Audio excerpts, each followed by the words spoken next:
Hey y'all, what's going on? This is J Marie Booklist, and today I'm coming to talk to you about what do you do when a patient wants to go AMA. So AMA stands for is against medical advice. So the patient is leaving the hospital against medical advice, and there are a lot of reasons why patients go AMA, and it's not really our responsibility to keep a patient there, but we do play a role in the process. So usually, when a patient wants to go AMA, you let them. I mean, it depends on the patient and the situation, but sometimes you let them go AMA, especially if it can get violent. Do you want to be dealing with violence and from a patient who may have a drug addiction or things like that? I mean, like, how do you want your day to go? So all those situations are dealt with the charge nurse. That's when it's escalated, because first it starts with the nurse and then it goes to the charge nurse. 9 times out of 10 you're sitting there at the nurse's station when all this is going down. We never really dealt with AMA patients in the ICU. Not saying that we haven't, but not like I did on the other floor. Usually because the patients in the ICU were more older. They were older and they had serious issues like heart issues, things like that. The only time we really had a patient who got up and went AMA is when so like 2 years ago down here in South Florida, they had a big overdose problem. Like, people were overdosing on heroin and whatever else. They were overdosing. I mean, the ER was packed. It was full. So usually those patients would go to the ICU on the other side. But because it was so many and it was so many overdoses, we were taking them, we were getting overflow. So when the patients came to, they, rip out the tube, because sometimes they'd be intubated. They would rip out the tube and I want to go. I'm out of here. And so, bye. I mean, like, ain't nobody fighting with nobody, keep nobody here. These young in their 20s, 30s, things like that. Nobody fighting with you. Not over here. They in ICU, where I work, they didn't fight with nobody. Okay, and they will call the police. So the other, they dealt with that. Here we deal with that. Now on the main floor that I used to work on, we dealt with that a lot. And I have had to call the police. Patients have disappeared, and they had a pick line in, and it's real easy for them to, we don't want them back. We want that pick line back, because if they shoot up, because the pick line is in them, it's like an IV, and it's in them, and if they shoot up and overdose, that's gonna be on the hospital. So I did call the police a few times, and so they can go and try to find that person, because they gone, they left the hospital. Sometimes patients wanted to go and the nurses, no, you can't go, whatever, and it gets violent, turn violent. Now we got to call a code, and we need security up there and things like that. So look, when a person wants to go on AMA, we had a process where we had a form that they would sign releasing them, and then we would put it on the chart.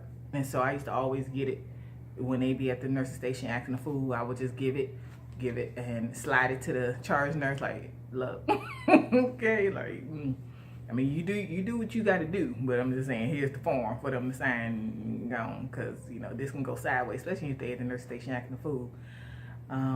We also had unstable patients who threaten to leave. Like, they're unstable, and they're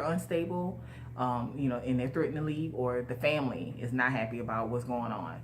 And but 9 times out of 10 was unstable patients who wanted to leave because they weren't getting their pain meds when they wanted, things like that.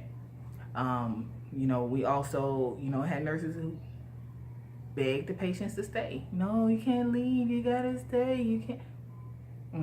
Okay. Now when they swing on you, I don't want to hear nothing. And then and then they will always let the patient know that, hey, if you leave, the insurance won't pay. And I was looking that up because I mean that makes sense to me. But I was looking that up and they said that's not true. That's a like a myth that insurance will pay. I'm not saying all of them will, but I mean to me it makes sense. If you're leaving against medical advice, it would make sense that okay, you want to be responsible. You be responsible for your medical bills too. But when I looked it up, it said no, that's not true. Insurance will pay. Not it just all depends what's going on. And some people just want to go. Some people want to go AMA because they have been discharged, meaning, or like they're going to be discharged soon, like today. They're going to be discharged today, but the doctor hasn't come to write the orders yet to discharge them. And so instead of them waiting, they go AMA, which is like, I mean, if you don't calm down, because usually the way it always works, I'm telling you, they will act the fool all day, wait on the doctor. Where's the doctor? You calling the office to see where's the doctor, because it's patient and they get inpatient, and then they go AMA, and literally 5 minutes later the doctor shows up. It was like, this if you sit and notice, if you got any AMAs and they go AMA and because they're waiting on the doctor, meaning they're going to be discharged today. It's just the doctor, and 5 minutes later, the doctor comes. I have seen it so many times. I was like, all they had to do was wait 5 more minutes, and the doctor was here. But, hey, it is what it is. So, it's not our responsibility to convince a patient to stay. If they have a form that they sign releasing the hospital. I know they changed the policy. Well, they still had to sign the form, but they also, the nurse or the charge nurse had to do an incident report whenever the patient went AMA. So just to cover themselves always, because if a patient goes AMA and something happens, that could be on the hospital. It's the same thing if a patient is discharged and it's not like really a safe discharge, that could be on the hospital. So it's not really your responsibility to keep the patient there. If the hospital has a form, you need to know where the form is. I always kept it right there in the drawer next to me. I know when I went to the ICU, they didn't even have any AMA forms, and I had to go get it. I had to go to another unit and get one, because they didn't have it, because they really didn't have patients go AMA. And so always keep a copy. Where it's at. The charge nurses know where it's at. And hey, sometimes you might have to call security. It just all depends on how the situation is looking. And if you might have to call the police too. I called so many times. When I went over to the ICU, I was like, look, we ain't gonna have no problems over here because I know the number.